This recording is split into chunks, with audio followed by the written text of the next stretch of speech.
достор, кандайсыңар? Бүгүн окурмандарымдын эң көп келген суроолорунун бири келин кайнеже маселеси тууралуу бир аз кеп кылып берем. Буга чейин да Instagram каналымда катталган болсоңор билсеңер керек. Келинди кайненеден кийин эле кайненжеден коргош керек деп жазып, анан видео дагы бөлүшкөм. Ошондо дагы көп кошумча суроолор келди эле. Андан кийин эле такыр колум тийбей, эч бириңердин дагы сурооңорго кененирээк жооп айтып же жазып бергенге мүмкүнчүлүгүм болбой атты. Ал үчүн кечирим сурайм. Бүгүн бул видеодо жөн эле кайнеже келин маселесинде биздин коомдогу жалпы түшүнүк бербестен менин өзүмдүн жеке тажрыйбам катары дагы айтып берейин. Себеби мен өзүм дагы кайнежемин. Эки бир тууганбыз, иним бар. Иним менден 2 жаш кичүү. Анан 2019-жылы үйлөнгөн. Анан ал убактарда мен күндөлүгүмдү жаңыдан жазып баштаган кезим болчу. Анан көп деле ушунчалык азыркы деңгээлдеги аң сезимдүүлүк деңгээлиме өтө келе элек маалым дагы деле баягы биздин чоңоюп келе жаткан дагы калыптанып калган түшүнүктөрүбүздөн дагы деле чыга элек болчумун. Анан өзүм кайнеже катары мамилемди айтып берүүнү силерге ошо жөн эле дайыма кээде айтып каласыңар го. Сен биздин жашообузду түшүнбөйсүң, сенин баары бир жашооң башкада, башка өлкөдө жашайсың да депчи. Анан бирок баары бир канчалык деңгээлде башка өлкөдө жашасам деле менин деле онлайн болсо дагы, WhatsApp аркылуу болсо дагы куруп аткан, жылына бир канча жолу көрсөм дагы баары бир кайнежелик милдетимди ошол эле учурда өзүм келин катары милдетимди аткарып, кадимкидей эле силердин жашооңор кандай болсо так эле ошондой мамилелерди куруп келем. Анан кыскасы 2019-жылы иним үйлөнгөндө мен дагы деле ага чейин үйдө улуусу болгондон кийин өзүм улуу кыз болгондон кийин бир тууганыңа кичүү бир тууганыңа үйрөтүп, кичүү бир тууганыңа багыт берип, анан бизче айтканда бир аз башкарып калган тарбиябызда баары бир бар го. Анан анын сыңары иним үйлөнгөндөн кийин инимдин үйлөнүп, өзү жашоосуна жоопкерчилик алып, чоң адам болуп, кадимкидей биз айткандай чоң киши болуп, өзүнүн үй бүлөсүнүн башчысы болуп, чоң жигит болгонун көп аңдабай эле мен баягыдай адатымча дагы деле сураса деле кеп кеңештеримди, сураса деле сын пикирлеримди айтып, кези келген жерлерде катуу айткан күндөрүм дагы болгон. Анан ошол кезде менин мамам аябай акылман аял. Анан Айсулуу, сенин үй бүлөң башка, сенин жолуң башка, азыр бир тууганың баягыдай кичинекей бала эмес, ал үйлөнгөн чоң киши болду. Сыйың менен келип, сыйың менен кетип жүр. Кокус мен өлүп кала турган болсом, ошол келиниң Айжан сенин энең, сенин келе турчу үйүң, каниет бир тууганың сенин ат байлаган казыгың. Мындан кийин сыйың менен келип, сыйың менен кетип жүр деп айтканда мен ушунчалык эсиме келип, ушунчалык мындай кадимкидей селт эте түштүм да. Себеби менин бир тууганымдан башка эч кимим жок. Экөөбүз эки бир тууганбыз, ансыз да экөөбүз атасыз чоңойгонбуз. Анан кокус бир күнү биздин мамабыз жок болуп калды деген күндө мен кайда барам?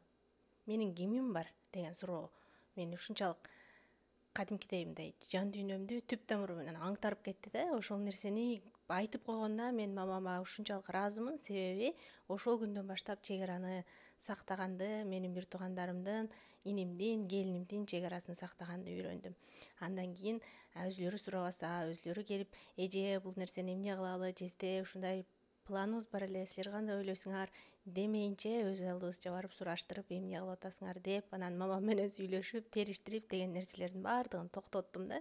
Себеби кайнежелик деген нерсе, кайнежелик, кайынсиңдилик деген нерсе, ушул нерсени түшүнгөндө, анан менимче ушул нерсени катмар, кайнежелик, кайынсиңдилик катмар түшүнгөндө, анан биздин келин менен болгон, жеңебиз менен болгон мамилелер такыр башка деңгээлге өзгөрүп, өнүгөт болуш керек деп ойлоп калдым да. Себеби буга чейин да айттым го, каниет сенин ат байлаган казыгың деп айтты депчи.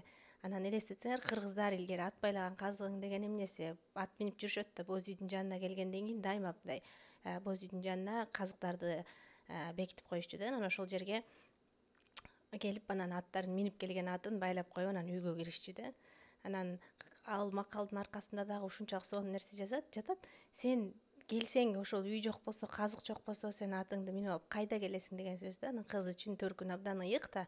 Анан азыр деле кокус мамам жок болуп калган күндө мен кайда барам деп биздин үйдүн, менин үйүмдүн, мен чоңоюп өскөн үйдүн түтүнүн булата турчу ошол эки адам да деп ошол нерсени түшүнгөндөн кийин менин мамилем дагы өзгөрдү. Биз азыр аябай сыйлуу мамиледебиз. Мен өзүмдүн келиним менен, иним менен барганда андай эч кандай уруш чатак жок. Дүйнөдөгү болуп жаткан эң чоң, жашообузда болуп жаткан эң чоң көйгөйлөрдү дагы биз кадимкидей чоң адамдар сыяктуу жеңил, эч ким таарынбай, эч ким күнөөлөбөй, кадимкидей тынч отуруп сүйлөшкөн абалга алып келип алдык. Анан угуп жаткан баардык окурмандарыма жооп кылып айтат элем, эгер кайнеже болсоңуз, кайын сиңди болсоңуз, өзүңүз да бир күнү келин болосуз. Анан ушул маселелерди мен буга чейин айткан менин мисалымды кандайдыр бир деңгээлде кулагыңарга кичинекей күмүш сырга болсо дагы алып алсаңар, кокус энем жок болуп калган күндө мен кайда барам?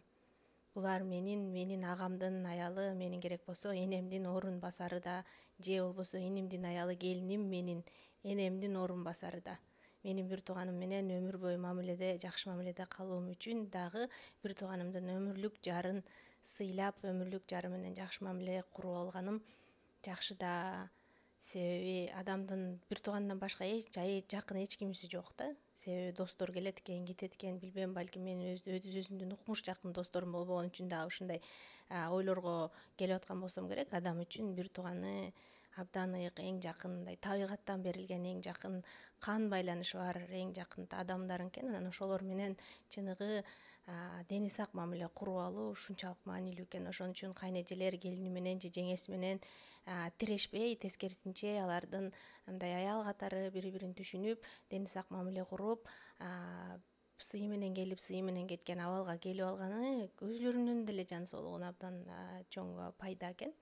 Анан мен келин туурасында дагы ойлорумду жазып бөлүшүп калганда, мен аябай радикалдуу ойлорум бар. Анан ошолор жазып бөлүшүп калганда, мага кайнэжелер, сен дайыма эле келиндерди коргой бересиң, сен дайыма эле келиндер тууралуу сөз кыласың да, такыр жаман келиндерди кеп кылбайсың. Мына мен мисалы келиним начар, ата энемди бакпайт, жакшы бакпайт.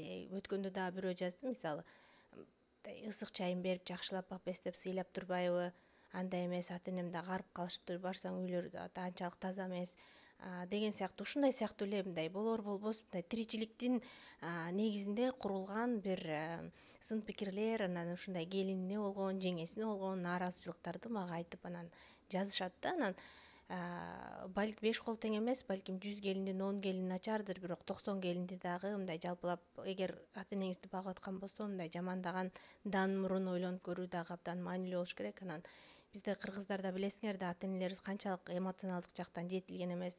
Мен үчүн ооба ата энелерибиз укмуш, биз үчүн ыйык, биз үчүн алар шартсыз жакшы көрөбүз, бирок ошол эле учурда мындай чоң өзүң аң сезимдүү абалга келгенде, өзгөчө өзүң ата эне болгон абалга келгенде, ата энелериңдин канчалык деңгээлде эмоционалдык жактан жетилбей, болор болбоско таарынган кишилерге айланып калган, мындай керек болсо өзүң келиниңди кой, өзүң түздөн түз мындай кызы катары мамиле курайын десең дагы мындай түшүнбөстүктөр болуп, оорчулук жарата турган абалды көрөт экенсиң да. Анан кайнэжелер менимче, кайын сиңдилер менимче келинди жамандаардан мурун менин ата энем кандай, менин энем өзү кандай адам, мүмкүн мага келиниме жакшы мамиле кылып атам деп келинди жамандап мага айтып келип атышы мүмкүн, бирок мен барып бир үйүнө барганда 1-2 саат убакыт өткөргөндө да мамилелерине мен көз салайынчы деп, анан бул жерде мындай ошол үйдүн кайын сиңдиси же болбосо ошол үйдүн кызы катары эмес, ошол үйдүн мындай чоочун катары, мындай көзөмөлдөөчү киши катары барып, анан энеңиздин да аракеттерин, келиниңиздин дагы же жеңеңиздин дагы аракеттерин кадимкидей мындай анализдеп көрсөңөр, ошо эненин жамандап салган, келин жаман деген деп сизди толтуруп салган информациялардын баардыгын, маалыматтардын баарын баягы мээңизден чыгарып салып, анан мындай анализдеп көрсөңүз, чын-чына келип анализдеп көргөндө, ата энелерибиз биздин аябай чын эле дагы деле мындай көпчүлүк нерселерге болгон мамилеси дагы деле бала боюнча калган да. Анан ошондой ата энемди ошондой абалда макул кандай шартта жашаган, айылдабы, шаардабы, ар түрдүү шарттарда жашаган үй бүлөлөр бар, бирок азыркы замандын 21-кылымда элдин баардык дүйнө агымы аң сезимдүү болом, өзүмдүн укуралуулугумду кучактайм, мен өнүгөм, өсөм деп чуркап аткан мезгилде макул болуп ата энеңизди бакканга, ошондой ата энеңизди бакканга даяр болуп өзүнүн жашоосун керек болсо жеке жашоосун курмандыкка чалып, анан ошол үйдө ата энеңизге 3 маал тамак берип, 3 маал эмес күндүз иштей турган болсо да эртең менен кечинде чайын берип, анан үйүн жыйнап берип, жылуулап, чогуу жашап аткан келинди түшүнүү менен кабыл алыш керек да. Анан дагы бир пикир, өткөндө дагы жаздым эле, бул туурасында да өзүнчө видео кылып айтып берейин. Ата энени баардык балдары бакканга милдеттүү. Баланы ата эненин баардыгы бирдей, ата эне баардык баласын бирдей, кимисин канча жолу жуунтса, канча жолу тамак берсе деген сыяктуу ошондой бирдей ыктыяждарын камсыздап чоңойтот. Анан ошондой чоңойткондон кийин бул күчүүсүнө деп эле бүт жоопкерчиликтин баардыгын таштап коюп, кичүү балага, кичүү келинге таштап коюп кетип калбай, өзгөчө эркек бала келинге мындай кыздары дагы каралашып ата энесин бакканга милдеттүү да.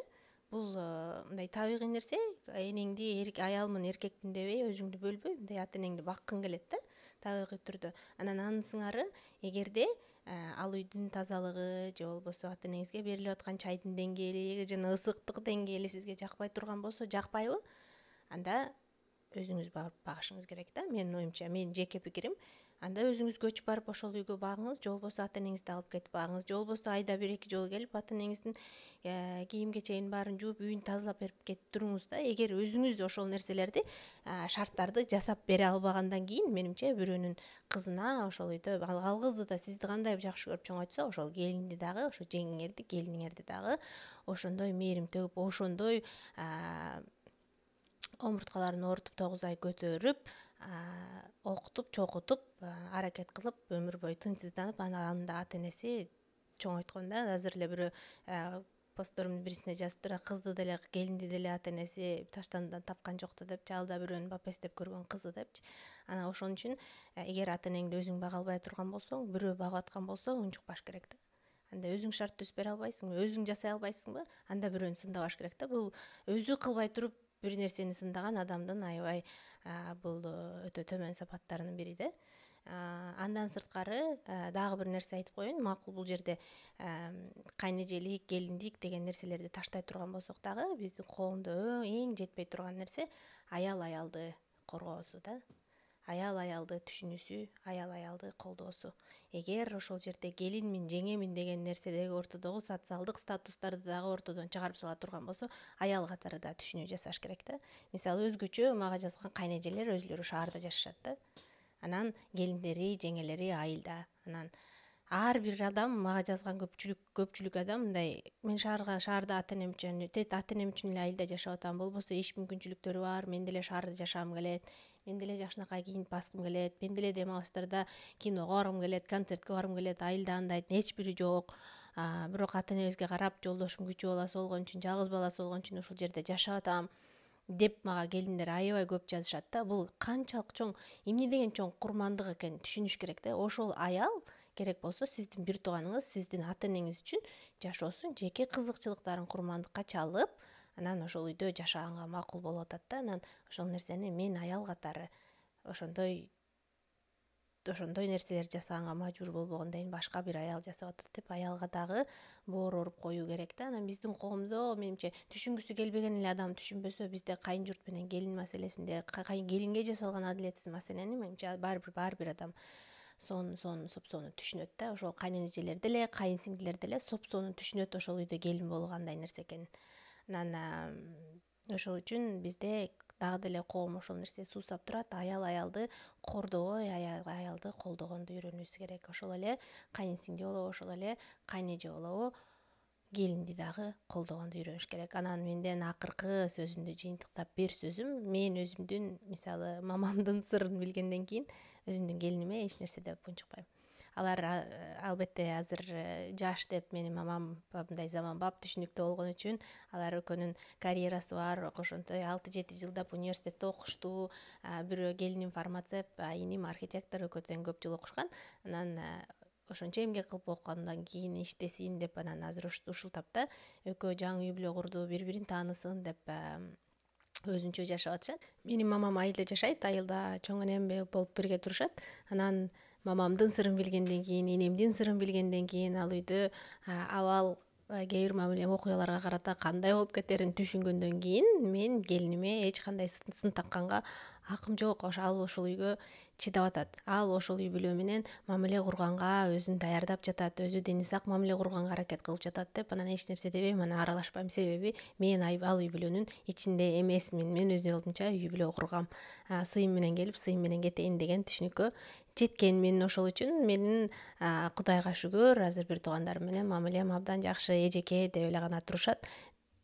Ошол үчүн дагы уккан ар бир кайынсиңдиге, ар бир кайнэжеге бүгүн өзүңүздүн түшүнүгүңүздө калыптанып калган келиниңизге, жеңеңизге болгон кандай мамилеңиз болгон болсо, кайра бир сырадан мени аралаштырбасаңыз дагы, менин айткандарымды аралаштырбасаңыз дагы бир сыра анализ жасап, мындай нейтралдуу адам катары ошол үй бүлөнүн сыртынан чыгып карап көрүп, анан мамилелериңерди иргеп, жамандарын таштап, анан жакшыларынын дагы да көбөйтүп, маңыздуураак болуусуна аракет жасап, салым кошуп, жашооңорду мындан дагы маңыздуу кылып аласыңар деген терең үмүтүм бар. Уккан ар бир үй бүлөгө дени сак мамиле каалайм жана жан дүйнөңөргө тынчтык каалайм. Чоң рахмат.